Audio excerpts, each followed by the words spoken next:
नमस्कार, जय हिंद, राधे राधे साथियों। स्वागत है आपका अपने YouTube चैनल आगाज क्लासेस पर। और मैं रतन कृष्ण वानिया लेकर फिर आपके सामने हाजिर हूँ इतिहास की कड़ी में।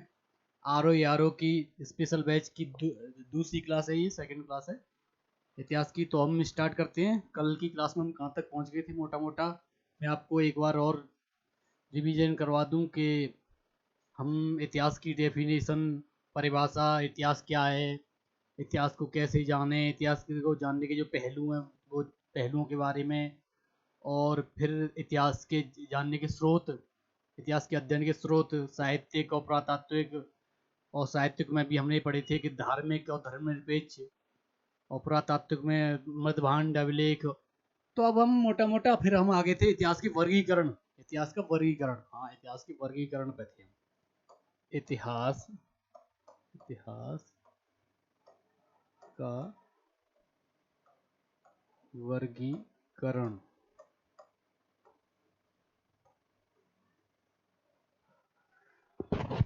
सॉरी, कल मैंने मोटा मोटा आपको बताया था कि लिपि के आधार पर इतिहास को 3 भाग में विभाजित किया गया है। लिपि के आधार पर, लिपि के आधार पर पहला प्रागैतिहासिक काल, प्रागैतिहासिक। दूसरा आद्य ऐतिहासिक,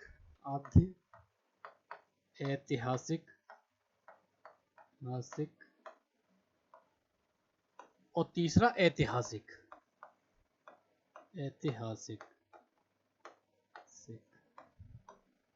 ये आपको मैंने कल मोटा मोटा समझाया था कि प्रागैतिहासिक कौन सा है। प्रागैतिहासिक काल में लिपि नहीं थी, और जब लिपि नहीं तो पढ़ा क्या जाएगा। तो लिपि नहीं थी तो इसमें जो साहित्यिक स्रोत प्राप्त नहीं होते, साहित्यिक स्रोत हैं वो प्राप्त नहीं होते। यहाँ पुरातात्विक स्रोतों के आधार पर ही इतिहास का अध्ययन किया जाएगा।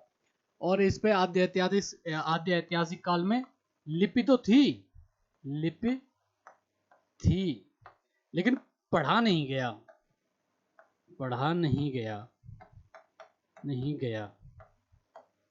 ये आद्य ऐतिहासिक काल में। और ऐतिहासिक काल में लिपि भी थी और पढ़ा भी गया। तो ये यहाँ से इतिहास लेखन प्रारंभ होगा। ये लिपि भी थी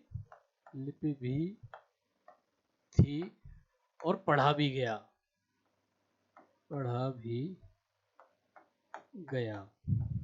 तो मोटा मोटा कल हम यहाँ तक पहुँच गए थे। तो इससे आगे अगर साथियों पढ़ें तो इससे आगे क्या है, प्रागैतिहासिक काल को भी 3 पार्ट में डिवाइड किया गया है। तो वो ये मैं साफ कर लेता हूँ।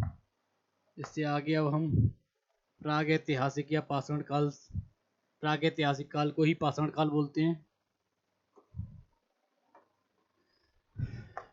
तो अगर प्रागैतिहासिक काल में आए सीधे अब यहीं से, प्रागैतिहासिक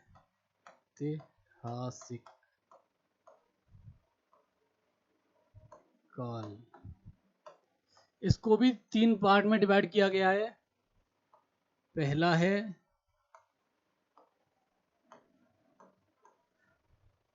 पुरापाषाण काल,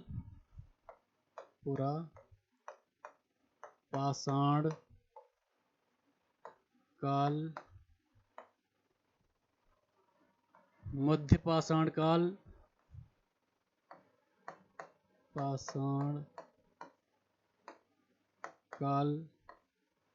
और नवपाषाण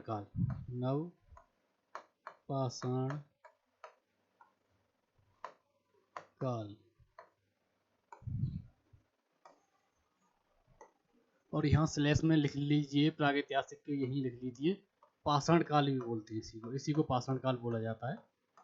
प्रागैतिहासिक काल को ही पाषाण काल बोला जाता है। सॉरी, अगर इससे आगे अगर हम बढ़े, जैसे पुरापाषाण काल, मध्यपाषाण काल और नवपाषाण काल में प्रागैतिहासिक काल को या पाषाण काल को डिवाइड किया गया। अगर पुरापाषाण काल को भी अगर हम आगे डिवाइड करें तो इसको भी 3 पार्ट में डिवाइड किया गया है।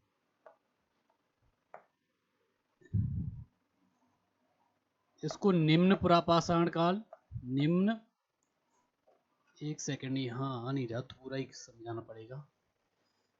तो इसे और थोड़ा सा अभी मैं वापस ले लूँगा, दूसरे पेज पे कर लेते हैं।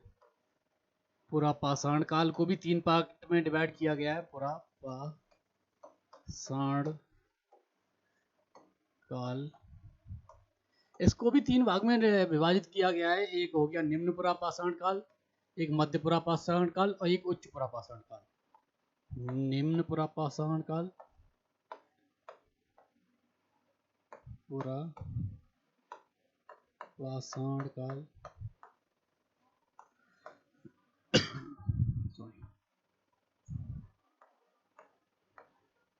मध्य पुरा पाषाण काल, पाषाण काल और उच्च पुरा पाषाण काल, पुरा पाषाण काल। ये मोटा मोटा आप देख सकते हो कि ये मोटा मोटा इनका इतिहास का वर्गीकरण या इतिहास का काल विभाजन रहा है। और इसी को अब यहाँ पे आके आप ले सकते हो कि अगर उसके समय के अनुसार या वर्षों के अनुसार, अगर उसमें अंकों में अगर तो आप देखो टाइम पीरियड के अनुसार अगर विभाजित करो तो ये समझ लो कि 2,50,000, मतलब 2,50,000 लगभग मान लो, इतना होगा। 2 लाख से ले लो, मोटा मोटा 2 लाख से और 50,000 BC तक, ये हो गया निम्न पुरा पाषाण काल।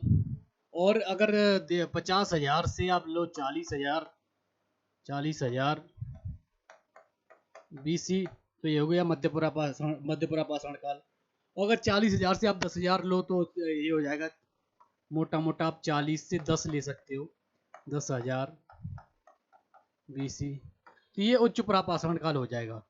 तो इसी के उस पर अगर जैसे अगर देखा जाए, मैं इसीलिए इस तरीके से मैंने इतना ज़्यादा, जैसे जो प्राग ऐतिहासिक काल को जो 3 पार्ट में डिवाइड किया गया और उसके भी फिर मैंने पुरा पाषाण काल की भी आपको 3 पार्ट, तो ये मेन मुझे समझाने का, यहाँ से प्रश्न तो इतना नहीं उठा था, लेकिन मुझे एक समझाना था कि जो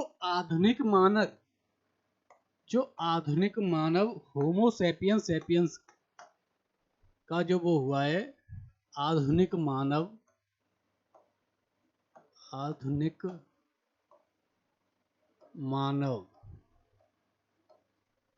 होमोसेपियंस लिख लो, होमोसेपियंस, अगर उच्च पुरा पाषाण काल में आके आपको आधुनिक मानव नजर आएगा, उसी में जो होमोसेपियंस जो है, जिसे मैं आपको समझाना चाह रहा हूँ, वो यही पॉइंट था कि अगर आधुनिक मानव की अगर जिक्र होगा तो आधुनिक मानव उच्च पुरा पाषाण काल में जाकर आपको नजर आएगा। और आधुनिक मानव क्या होगा? शिकारी जीवन होगा, शिकार पर निर्भर होगा, और शिकार पर निर्भर होगा तो पत्थर के उपकरणों का प्रयोग करेगा। शिकार भी तो किसी से करता होगा, पत्थर के उपकरणों का प्रयोग करेगा। और जब पत्थर के उपकरणों का प्रयोग करेगा तो आप समझो कि पत्थरों में ही रहेगा, पत्थरों से मतलब कि गुफाओं में रहेगा, गुफाओं के अंदराओं में रहेगा। और जब गुफाओं के अंदराओं में रहेगा तो जब जब कोई मानव या कोई जानवर या कोई ऐसा जीव अगर निवास कर रहा है, तो वहां जब जिस जगह निवास कर रहा है वहां कुछ तो एक्टिविटी करेगा।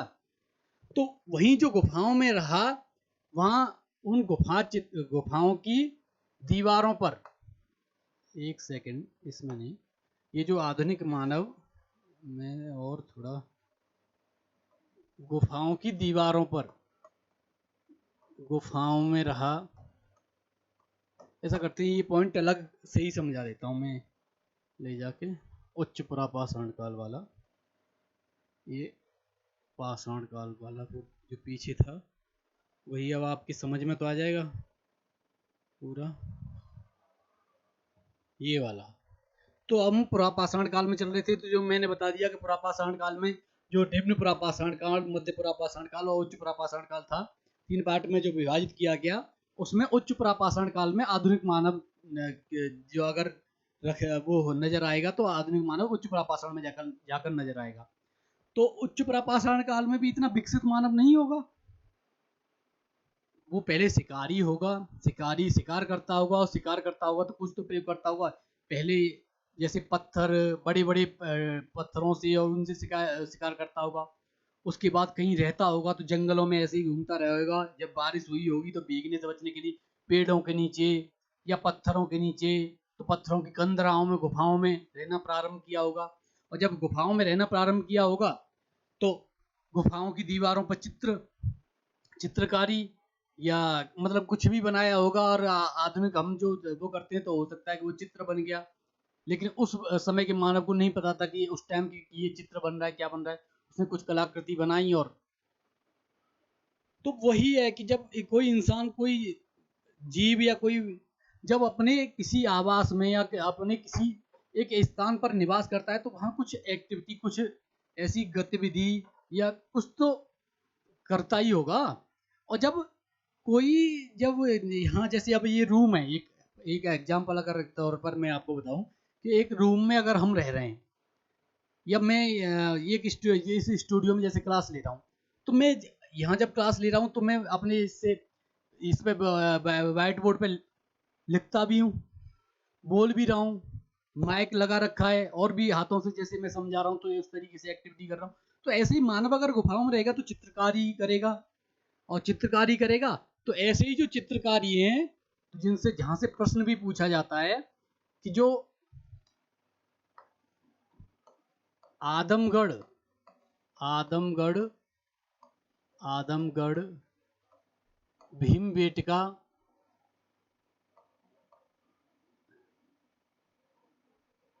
आदमगढ़ भीमबेटका वेटका से जो चित्र प्राप्त हुए हैं वो यही हैं। पाषाणकालीन चित्र जो प्राप्त हुए हैं वो भीमबेटका की गुफाओं, आदमगढ़ की गुफाओं से जो चित्रकारी के साथ प्राप्त हुए हैं वो ऐसे ही प्राप्त हुए हैं। और जब मानव गुफाओं में रहेगा, पत्थरों के उपकरणों का प्रयोग करेगा, तो अगर आगे आप देखोगे तो एक इसी जो पत्थरों से और पत्थरों को मारकर जो वो बनाए गए हैं, उपकरण जो बनाए गए हैं, उन उपकरणों को एक नाम दिया गया। उन उपकरणों को क्रोड उपकरण बोला गया। कि जैसे बड़े बड़े पत्थर हैं, बड़े बड़े पत्थरों को यूं तोड़ा, पत्थरों पे पत्थर मार के तो तोड़ेंगे, ऐसे थोड़ी टूट जाएगा। तो पत्थरों पे पत्थर मार के जो तोड़ा तो वो छोटा कोई उपकरण बन गया।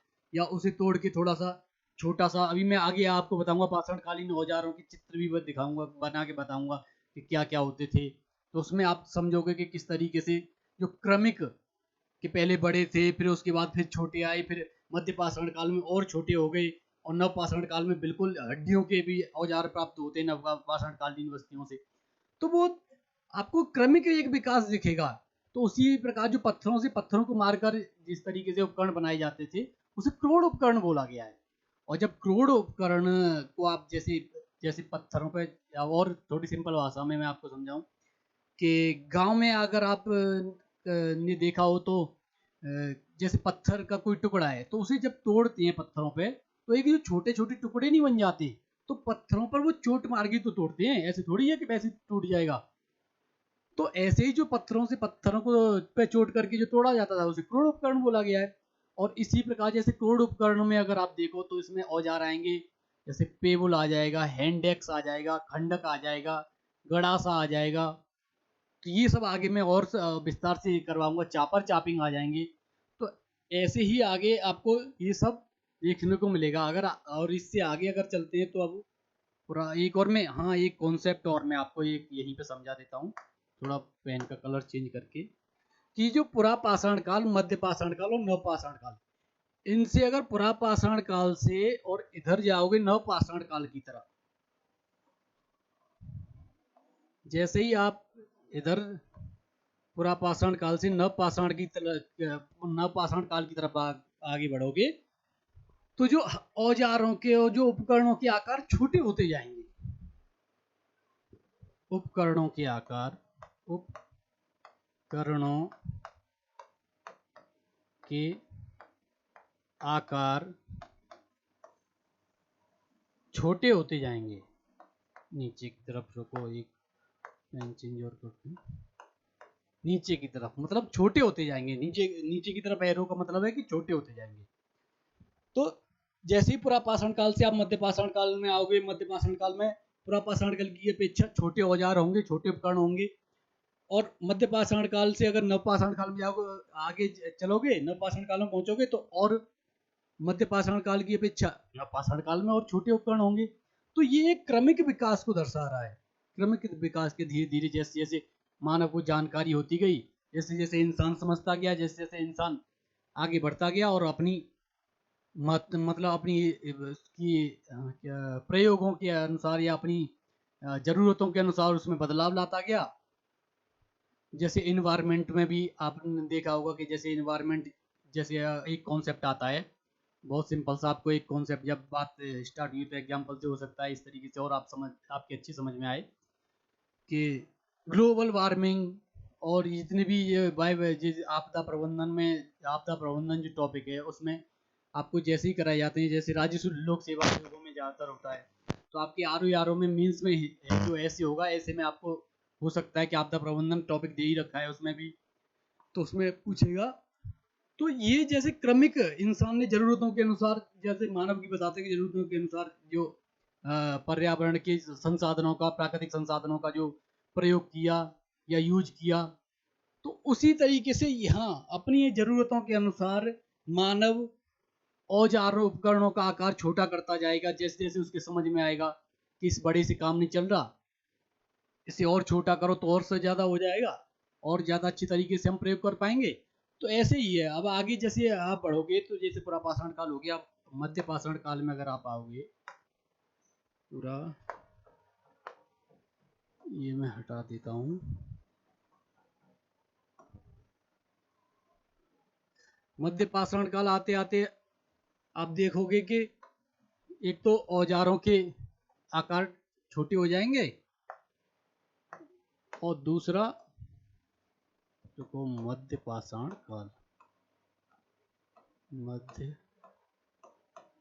पाषाण काल, जब मध्य पाषाण काल में हम आते हैं तो मध्य पाषाण काल में आप देखोगे छोटे उपकरणों के छोटे छोटे उपकरण बनने लगेंगे। पहला पॉइंट तो ये देख लो जो मैं आपको समझा रहा हूं कि छोटे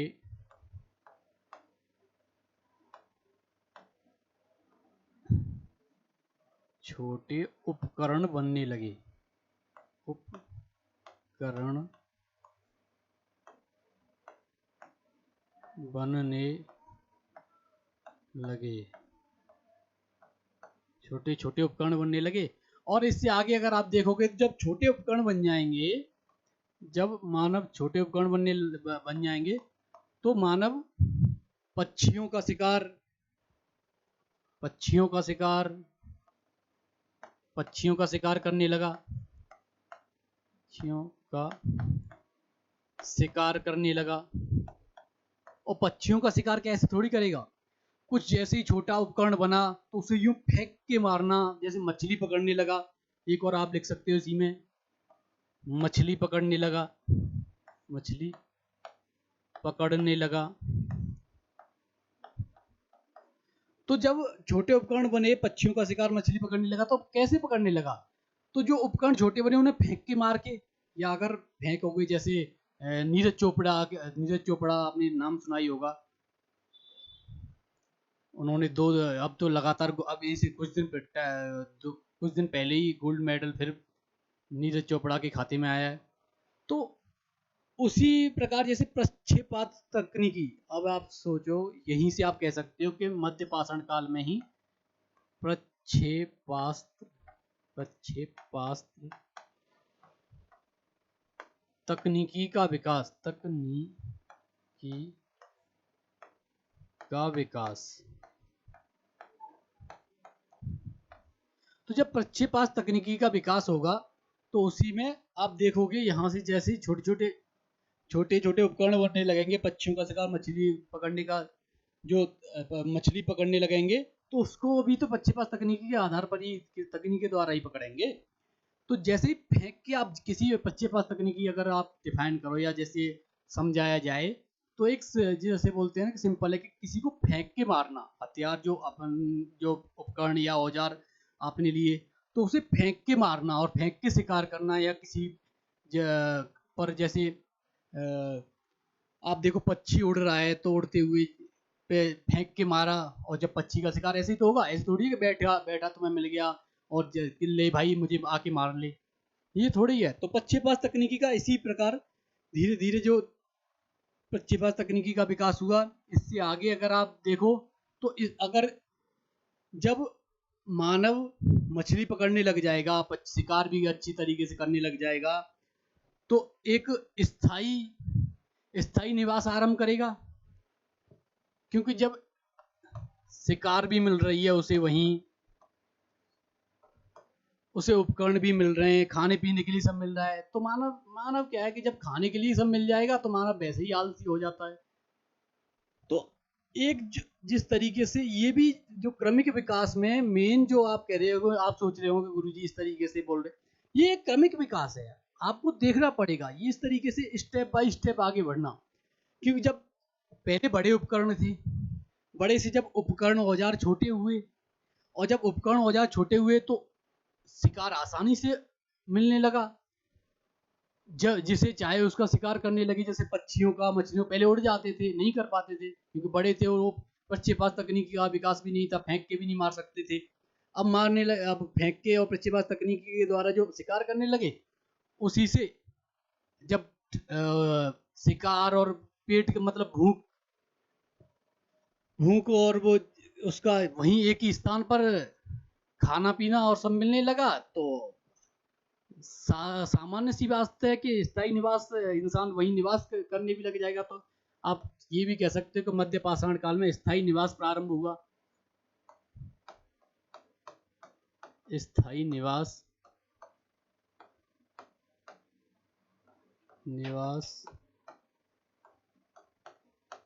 प्रारंभ। और अगर आप थोड़ा सा और देखोगे तो मध्य पाषाण काल में ही वृक्षारोपण के साक्ष्य प्राप्त होते हैं। अगर आप देखो तो मध्य पाषाण काल में ही आपको वृक्षारोपण के साक्ष्य भी मिलेंगे। सांवर झील राजस्थान से पहली बार जो बच्चे पहली बार, ये भी लिख सकते हो आप, पहली बार वृक्षारोपण के साक्ष्य, वृक्षारोपण के साक्ष्य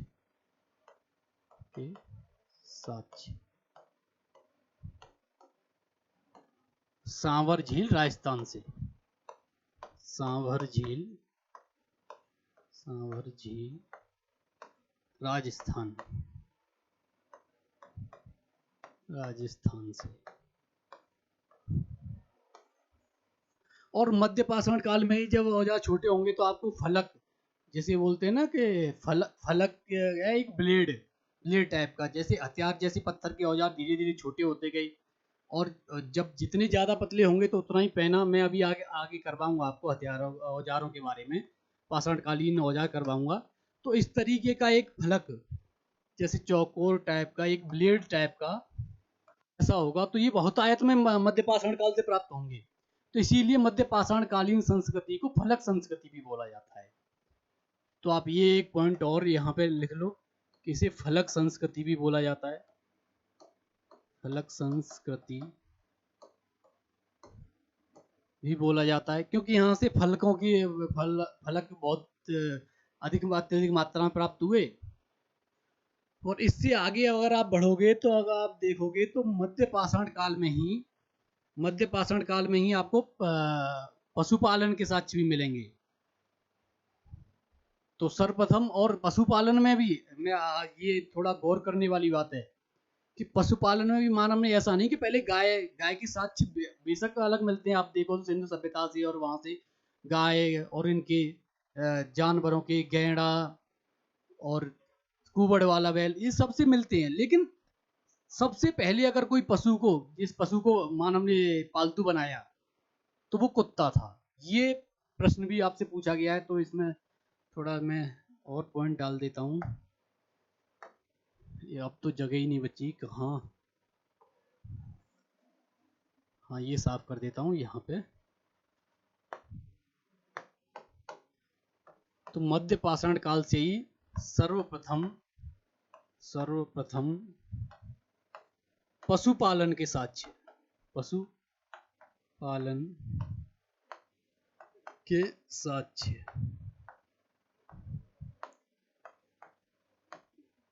और सर्वप्रथम कुत्ता को पालतू बनाया गया। ये भी लिख लो एक बार, कुत्ता को पालतू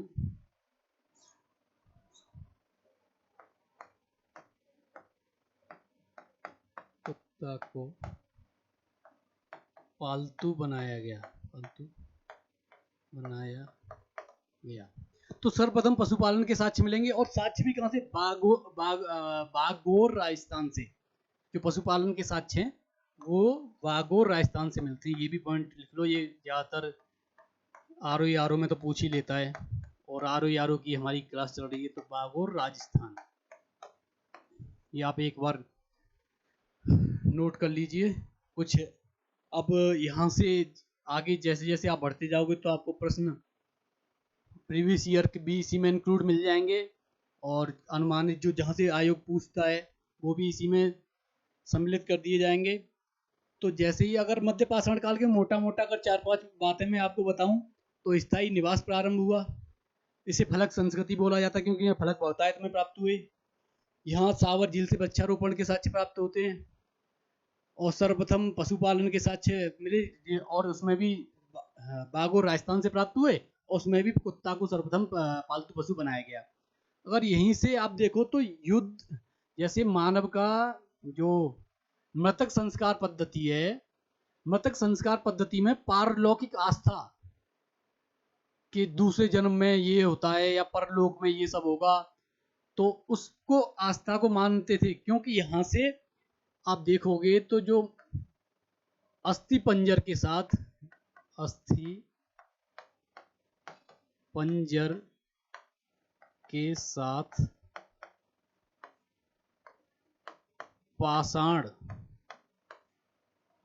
पाषाण खंड या पाषाण टुकड़े, या आप कह सकते हो कि पाषाण सामग्री, इन सबको, पाषाण सामग्री ज्यादा सही है, सामग्री शब्द, सामग्री को साथ दफनाया गया है। तो जैसे ही, और यहीं से अगर आप देखो तो युद्ध एवं मानवीय आक्रमण के साक्ष्य भी प्राप्त होते हैं। क्योंकि जब आप खुद सोचो कि जब वही शुरुआत से ही आपको मैं समझाता आ रहा हूँ बार बार, तो वही से मैं कि जब उपकरण औजार छोटे हो जाएंगे तो इंसान क्या करेगा? शिकार करेगा। आप एक ही पक्षी पे अगर 2 शिकार करेंगे तो वहां युद्ध और मानव आक्रमण और उसके भी साक्ष्य आपको प्राप्त होंगे। तो वो धीरे धीरे क्रमिक विकास रहेगा। और अस्थि पंजर के साक्ष्य और पाषाण सामग्री वाला ये साक्ष्य, अगर और कोई अंदर पॉइंट अगर पूछे कि हाँ अगर हमें और भीतर जाके और समझना है, वैसे आर में इतना नहीं, मोटा मोटा ही ज्यादा इस तरीके से पूछता है। लेकिन जैसे आयोग, राज्य लोक सेवा आयोग हैं, स्टेट पीसीएस वगैरह हैं, तो उनमें अगर आप बोल सकते हो कि अस्थि पंजर और ये पाषाण सामग्री के साक्ष्य, तो प्रतापगढ़ यूपी से प्राप्त हुए हैं ये। तो और थोड़ा अंदर, बाकी तो मैं बता रहा हूँ कि और जितना अंदर जाओगे उतना ही यही युद्ध और आक्रमण के साक्ष्य भी सराय नहर्राय प्रतापगढ़ यूपी से ही प्राप्त हुए हैं। तो ये भी आप एक बार नोट कर सकते हो। तो मोटा मोटा जितना जो मुझे लग रहा है कि मुझे और जो जितनी भी टीम है और टीम को जिस तरीके से लग रहा है कि हाँ ये महत्वपूर्ण है, उन सबको इसमें सम्मिलित कर लिया गया है। बाकी कुछ अलग लगेगा तो हम आपको अपनी टेलीग्राम चैनल पर उपलब्ध करवा देंगे पीडीएफ, तो आप उसी से कर लेना। बाकी तो चलो आगे बढ़ते हैं।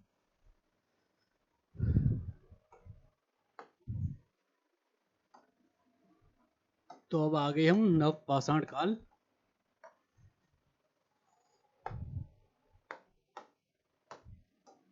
इतिहास के वर्गीकरण में हम कर चुके हैं, अब आगे नव पाषाण काल।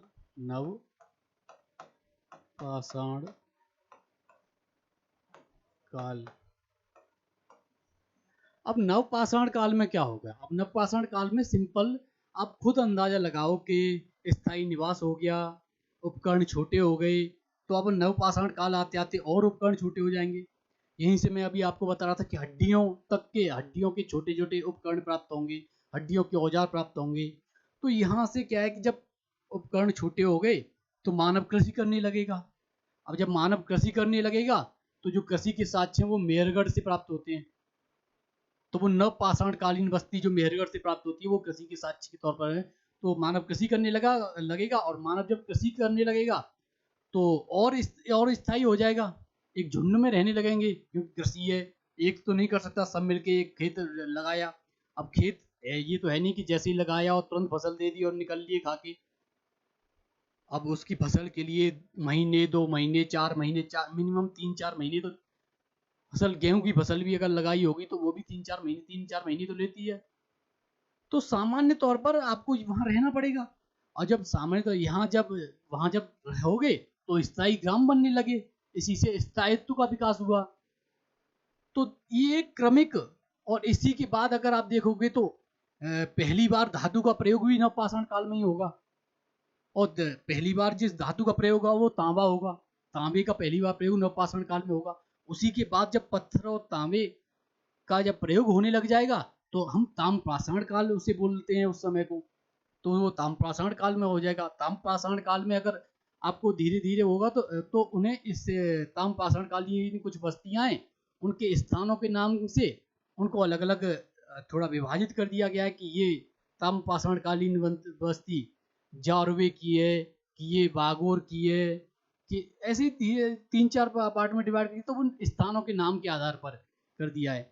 तो यही क्रमिक एक विकास रहेगा। अब जैसे इसमें नवपाषाण काल में, ये तो मैंने थोड़ा समझाना आपको हो गया मोटा मोटा, मैंने कहा एक खाका बता दूं। अब पॉइंट में अगर आप रखो तो पॉइंट भी आप यही लिख सकते हो कि कृषि का साक्ष्य, कृषि का साक्ष्य। और इसमें भी अगर आप लिखो तो मेहरगढ़ से,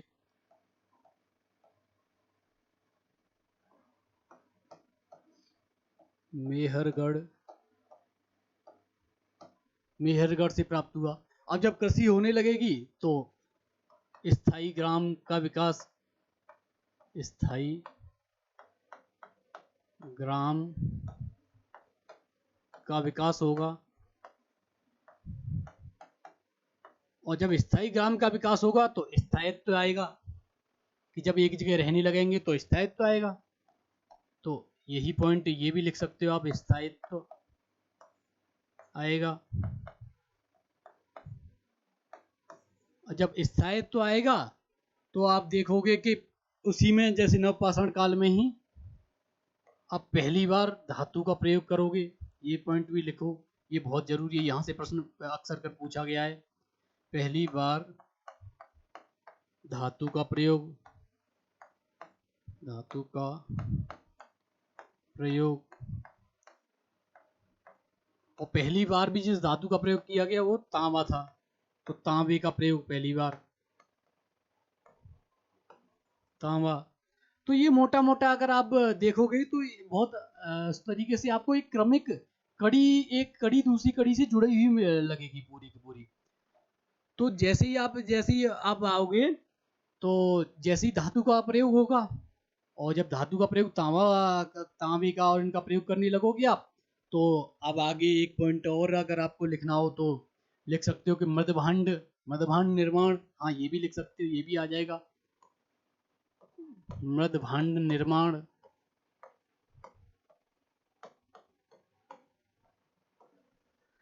तो ये मोटा मोटा ये हो गया। अब इसी से आगे जैसे तांबे का, जब तांबे का प्रयोग होने लग जाएगा, जब पहली बार धातु के आधार पर तांबे का प्रयोग करोगे तो तांबा और पाषाण, पत्थर, दोनों मिलकर जिनका प्रयोग होने लगा उसी को ताम्रपाषाण काल बोला गया है।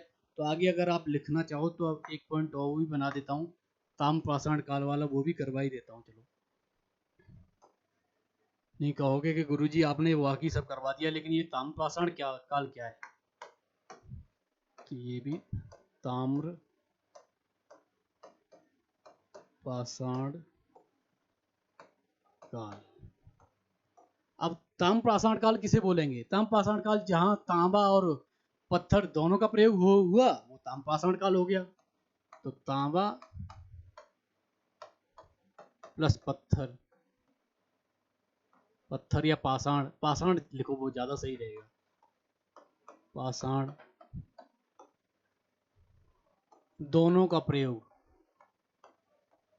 दोनों का प्रयोग होने लगा, प्रयोग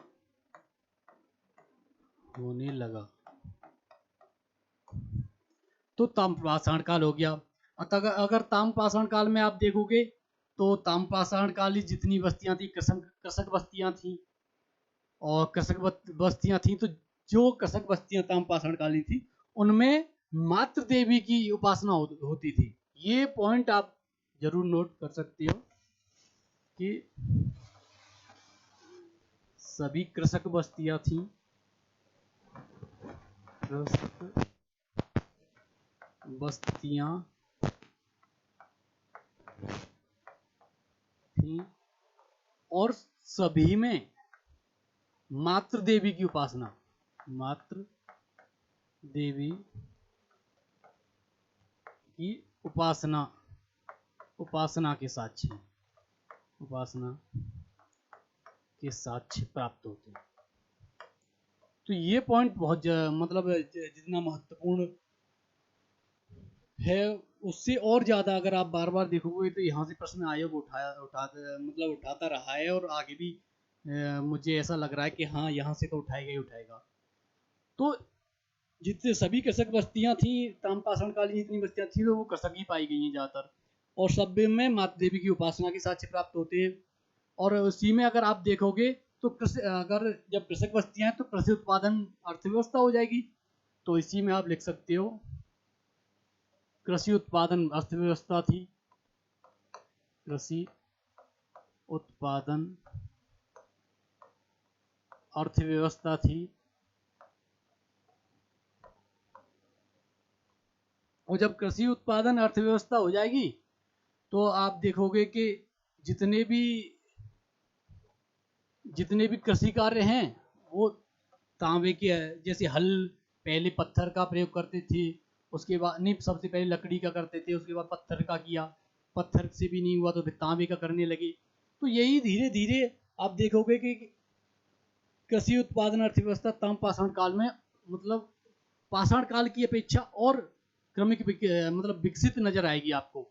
तो इसी के उस पर अगर आप देखोगे तो ताम्रपाषाण कालीन बस्तियों को 3-4 जो स्थानीय नामों से उनमें नामों से विभाजित किया गया है, या 3-4 अगर आप देखो तो उनके नाम रख दिए, जैसे बनास से ताम्रपाषाण कालीन बस्तियां प्राप्त हुई, वो साक्ष्य प्राप्त हुए, बस्ती मिली या बस्ती प्राप्त हुई, तो उसका नाम बनास संस्कृति रख दिया, आहार संस्कृति रख दिया। जौरबे से प्राप्त हुई तो जौरबे संस्कृति रख दिया।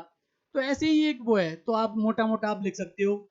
एक और मैं बता दूं, थोड़ा और वो जो बोल रहा हूँ मैं करवा ही देता हूँ एक बार पॉइंट बना के, तो आपके और थोड़े अच्छे तरीके से समझ में आ जाएगा।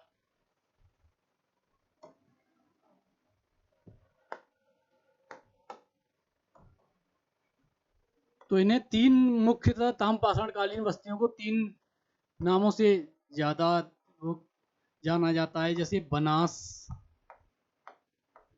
संस्कृति,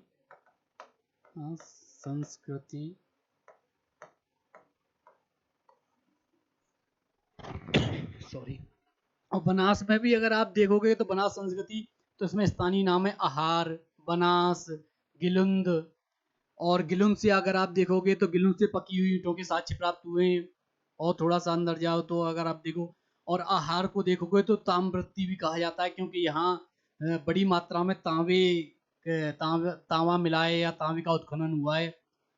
तो यही है प्रमुख बनास संस्कृति। अगर आप थोड़ा इनके नाम और देख लो तो गिलुंद,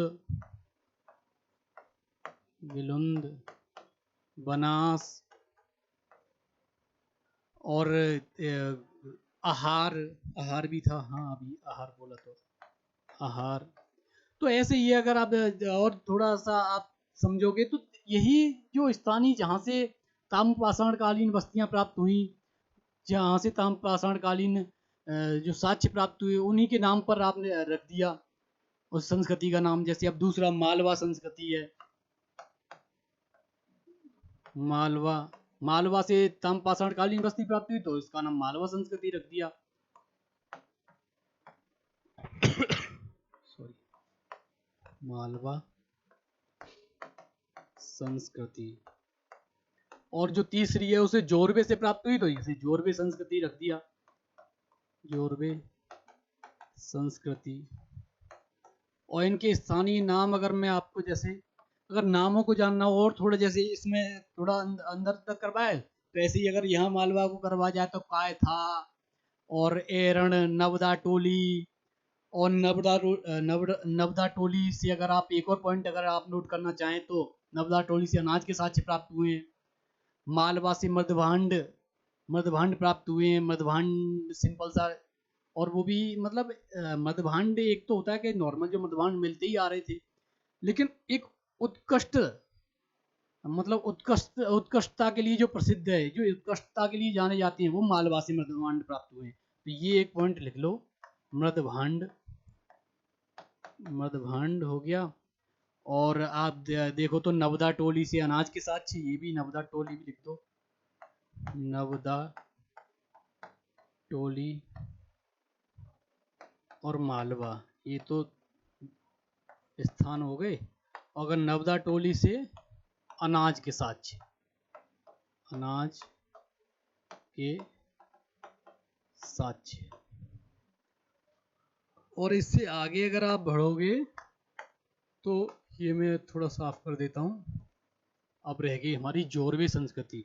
जोरवे संस्कृति में एक प्रश्न हर बार आयोग ज्यादातर अक्सर करके आयोग वहां से प्रश्न उठाता है, तो वो मैं इसीलिए मैंने कहा उसे अलग से करवाता हूं थोड़ा। तो जोरवे संस्कृति, तो जोरवे संस्कृति जो है, जो प्रश्न उठाता है वो एक जो बाकी तो महत्वपूर्ण तो है ही है। महत्वपूर्ण तो ज्यादातर अगर आप देखो तो जहां जहां से आयोग प्रश्न उठाता है वो सब महत्वपूर्ण है, लेकिन जोरवे संस्कृति में आपको एक महत्वपूर्ण देखना पड़ेगा। एक तो मोटा मोटा आप जगह के नाम लिख सकते हो कि जोरवे, निवासा, इनाम गांव और दैमाबाद। तो ये आप चलो मोटा मोटा ये नाम लिख सकते हो, जोरवे,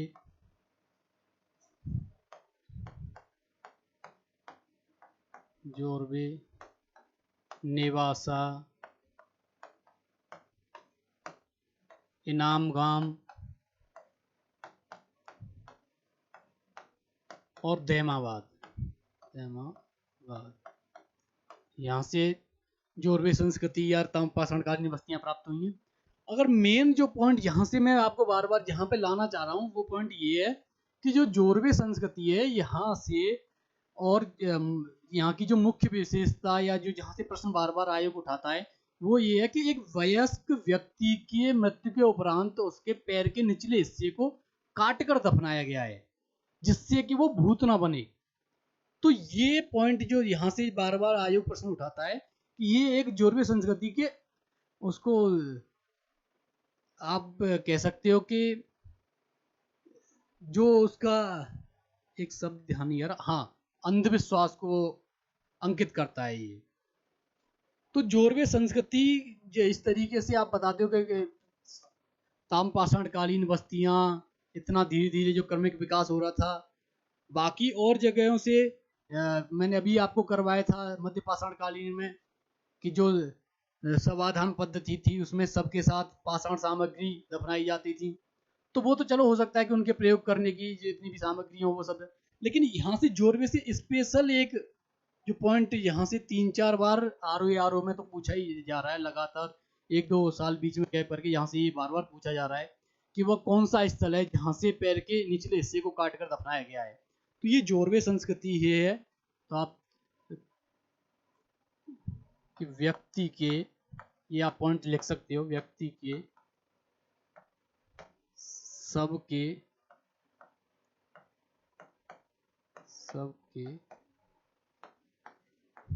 पैर के निचले हिस्से को काटकर, पैर के निचले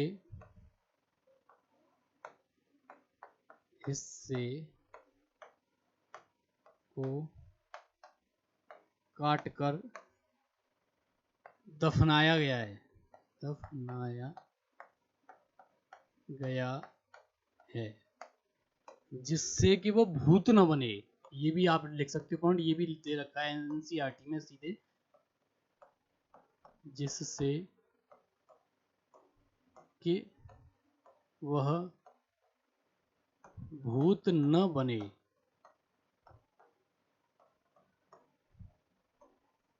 ये पॉइंट आप आगे अगर आप लिखो तो ये पॉइंट आप लिख सकते हो कि जोरवे संस्कृति के अंधविश्वास को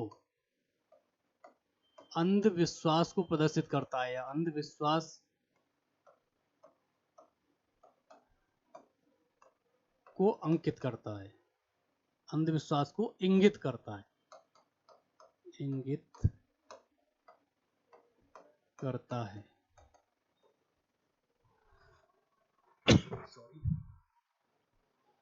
तो साथियों, ये मोटा मोटा आपको पाषाण काल पूरा करवा दिया। अब आप देखो, एक पॉइंट और रह गया हमारा, बस एक पॉइंट में आपको सीधे सीधे करवा दूं। पाषाण कालीन उपकरण या औजार। ये मैं थोड़ा चित्र बना के भी आपको समझा देता हूँ। वैसे तो मोटा मोटा 3-4 ही हैं, पर एक बार जब मैंने सोचा आपके सामने जब चित्र बनवा दूंगा तो आपकी और अच्छी तरीके से समझ में आ जाएगा, तो वो मैं थोड़ा सा आपको बता देता हूँ। एक पहला है पेबुल।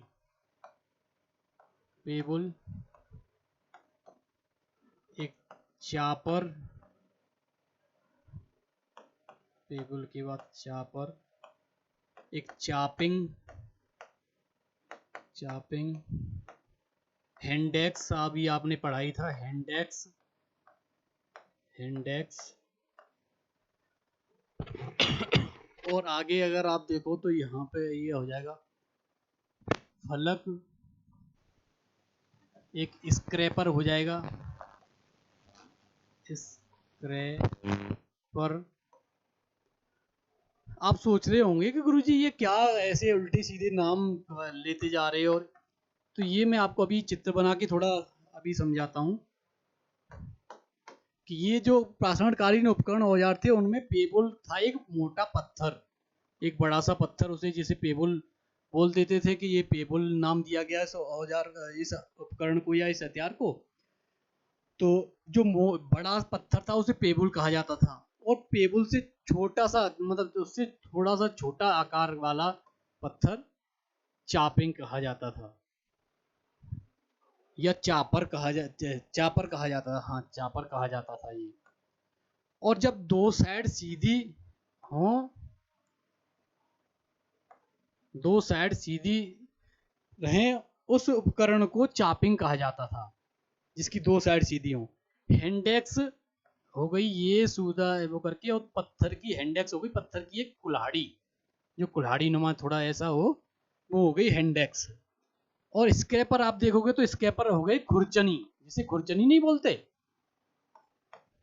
जैसे गांव में आप ये देखा हो तो खुरचनी तो आप समझते ही होंगे। हाँ, तो ये जैसे ये थोड़ी ऐसी होती थी, यूं करके थोड़ा यूं, ये खुरचनी हो गई। और फलक क्या है, फलक भी ऐसा ही था, थोड़ा पतला और थोड़ा ब्लेड टाइप का ये। और जब फलक से थोड़ा सा आप आगे बढ़ोगे तो ब्लेड आ जाएगा। तो यहाँ पे थोड़ा अगर आप लिखना चाहो तो ये भी नवपाषाण काल आते आते आपको हड्डियों की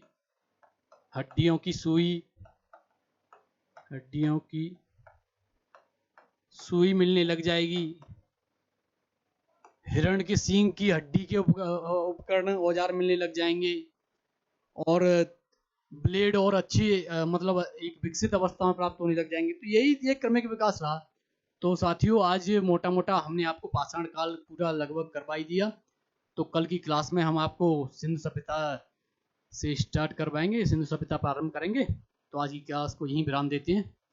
जय हिंद, राधे राधे राधे साथियों, मिलते हैं कल।